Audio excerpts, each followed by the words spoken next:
Hello everyone. What voice do you use in your write-ups, especially business write-ups? Is it active voice or passive voice? Let me illustrate. Active voice. Bella read the book. Passive voice. The book was read by Bella.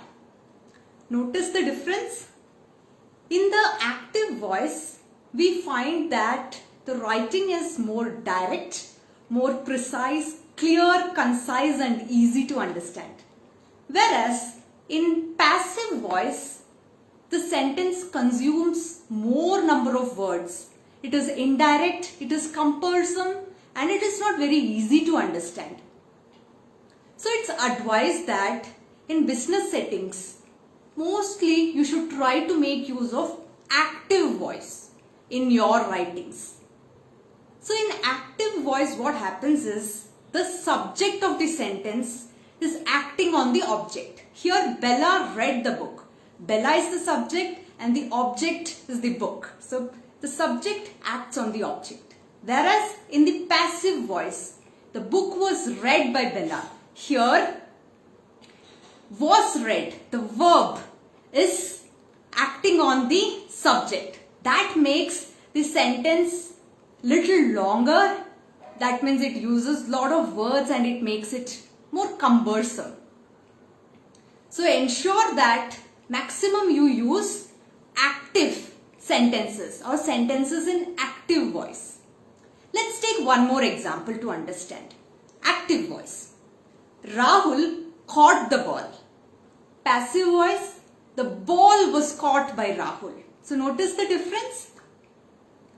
However, passive sentence is not grammatically incorrect. Some cases you need to make use of passive sentences, especially when the subject of the sentence is unknown.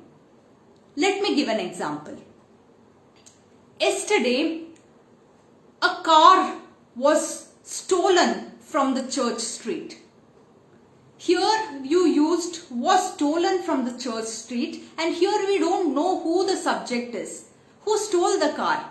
That is not important. The important is the action of stealing. So in that case you can use passive sentence.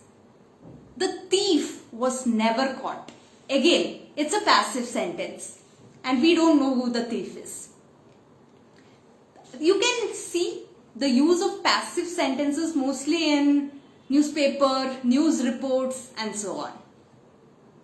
So going ahead, if you are writing blogs, landing pages or website copies, make sure you use an active voice and make sure that your writing is more crisp, clear, direct, to the point and understandable. I hope today's tip was useful for everyone. Do try this in your writings. If you want to know more about how to make use of active voice and passive voice, feel free to join my upcoming workshops and webinar. To know more about these webinars and workshops, you can contact me directly. I'm dropping a link in this video. So thank you so much everyone for tuning in on this day 8 of the Facebook 30-day life challenge. I'll come back with yet another communication topic tomorrow. Until then, it's Devi, your communication coach, signing off. Thank you everyone and take care.